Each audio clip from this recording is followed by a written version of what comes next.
Israel's armed forces have entered the Gaza Strip and already blocked the main north-south connection in the Gaza Strip, while it became public now that an Israeli delegation is currently in Qatar to negotiate the release of the hostages, with even some success apparently, that's being said. But this and more in this situation report about Israel's war against Hamas.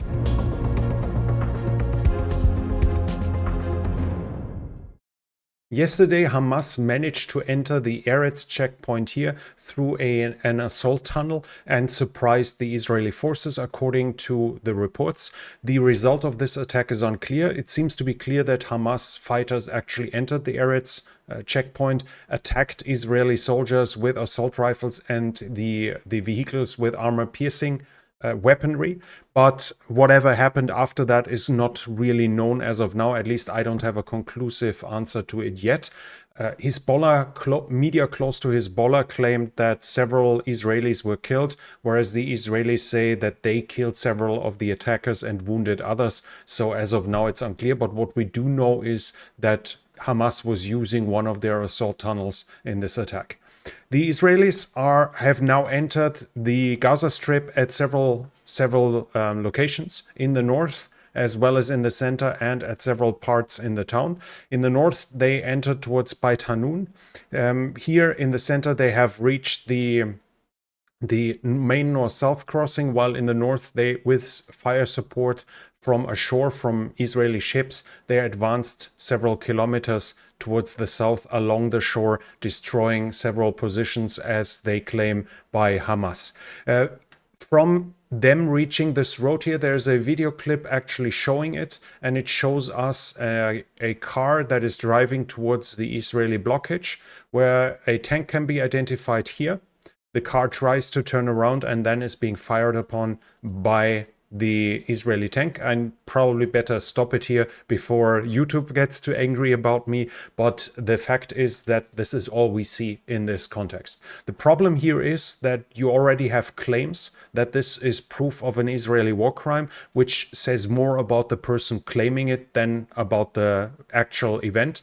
Because Hamas doesn't use marked vehicles to transport their fighters, and as of now, we simply don't know who was inside of that car. That might have been civilians with children that were killed by this Israeli tank there while they were trying to turn away and leave. It might as well have been Hamas fighters with their green headbands, with their AK-47 visible inside of the car, realizing they don't have anti-tank weapons, trying to drive away and thus being taken out by Hamas. As of now, the facts are that we do not know who was inside of that car. So it can be a war crime. It can be perfectly legitimate action by the Israeli tank. But the fact is that we do not know it. So whoever claims as of now that this is proof of a war crime should tell a lot about himself. Whoever claims that it's impossible that this was a war crime probably tells a lot about himself as well. As at least from my knowledge, there is no details whatsoever about the personnel about the persons on the car itself. The Israelis have entered the Gaza Strip at several points since Friday, before they reached that central road here. Most of those attacks were at night. It seems they clearly intended to probe the night fighting capability by Hamas, as they should have vast superiority when it comes to night vision devices. In most cases, they retreated later, and Hamas and Islamic Jihad claimed they repulsed the attack. Their resistance was forcing the Israelis to return back.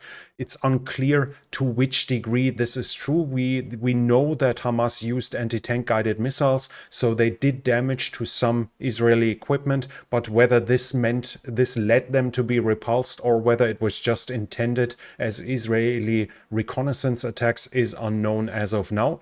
As said, as of now, though, we do know that they have established a foothold inside of the Gaza Strip. Israel has acknowledged by now to have suffered another 3 casualties during their entering of the Gaza Strip. 3 Israeli soldiers have died during those attacks into the strip. And while the Israeli forces have now entered the Gaza Strip, fire from the Gaza Strip with artillery, with mortars, and with rockets is continuing. The Palestinians have also, for the first time, fired at Dimona. This is in the Negev desert here in the south, where the Israeli nuclear plant is that is responsible or assumed to be responsible for the creation of Israeli nuclear weapons. This was the first time during this conflict that forces from the Palestinians have tried to hit Dimona, but according to Israelis, all missiles, all rockets were either shot down or fell into open land as the Iron Dome deployed there did its job. Hamas is also saying that they are looking for 8 persons that to identify them and to release them that were asked for by Russia. Hamas delegation had been in Russia and demanded, apparently given a list towards a list to Hamas with requests for persons to be released. Here we see obviously Russia using its connection with the terrorist organization to gain more influence in the diplomatic sphere. If they can influence the release of hostages, then nations will have no choice. Nations with hostages in the Gaza Strip will have no choice but to ask Russia to help them. A female soldier has also been released during the attacks. It's unclear as of now whether that soldier was released due to Israeli military action or during the attack. We have her here. Her name is Ori Megidish. I guess it's her here in the center. The language is a little conflicting. I read some articles that claim that she was freed. Others say that she was released, but at least the language implies that she was not released voluntarily by Hamas. Shin Bet, the intelligence agency of Israel's, was apparently involved in the release, which would indicate that it was not done with agreement from Hamas itself. Shani Luk, the German-Israeli hostage that was identified while being abducted in the Gaza Strip, is now confirmed dead. A skull piece that was found at the location of the festival was identified through genetic testing to be hers, and according to the piece, the Israelis concluded that without that piece, she must have suffered fatal wounds. On the video of her being in the back of a truck, where people spitting on her corpse, as we know now, it was already visible that she must have a head wound, and apparently she had succumbed to this. Other reports claiming that she had been beheaded or that her corpse had been returned are false. A cousin of hers said to the Washington Post that the skull piece that was still inside of Israel helped identify her, so her corpse was not handed over to the Israelis as of now.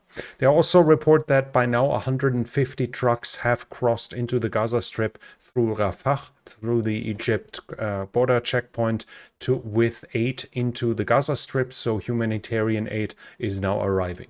From the West Bank, we have further clashes being reported.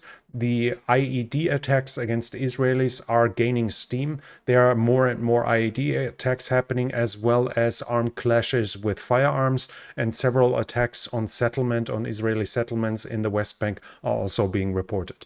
In the north, Hezbollah and other militant groups have resumed their attacks against Israel. There was a slight lull in between, which might have been due to the negotiations with Israel in Qatar. But now they have resumed their attacks. And the interesting part is Hezbollah has shot down an Israeli drone with a 358 missile.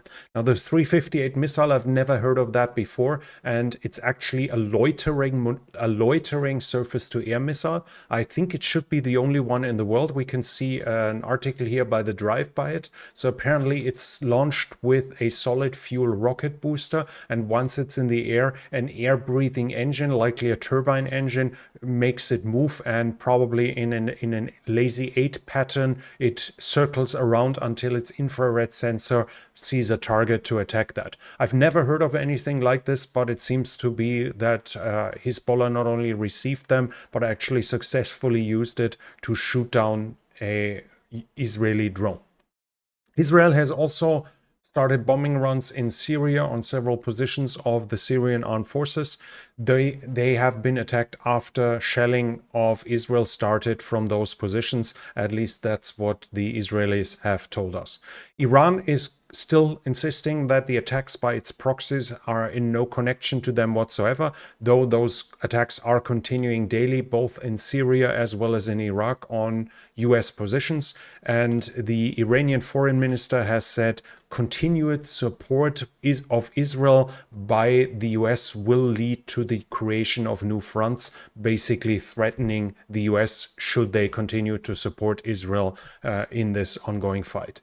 In the south of Israel, another Houthi cruise missile or loitering munition or drone was aimed at Israel, likely at the city of Eilat here directly in the south. It missed it though and hit a hospital in Taba in Egypt, where 5 people have been injured. Likely it was aiming on Israel, but due to the long distance and some mistakes, it hit Israel. And there's also a video published of the Israeli Air Force shooting down a flying object in the Red Sea, likely also either a cruise missile or a drone coming from the Houthis.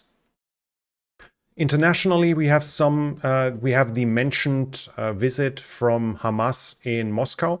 It was the head of the International Bureau. I guess it could be considered something equal to a foreign minister of Hamas, Musa Abu Marzouk. He went to Moscow and met with the deputy foreign minister of Russia and the deputy foreign minister of Iran, who was also there for talks. This shows us how Russia keeps up their political contact to Hamas itself. And now it's confirmed that Israel currently has a delegation inside of Qatar to negotiate about the release of the hostages. Supposedly, because of technicalities, those negotiations failed, and this led to the escalation of the fighting on Friday when Israel started to pressure into the Gaza Strip with its armed forces.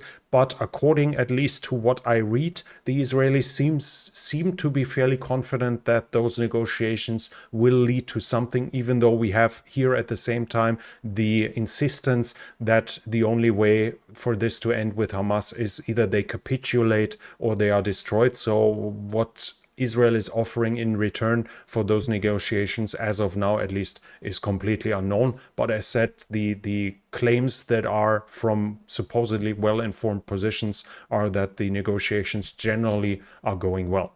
Well, that's it from me for now, except for this one thing here.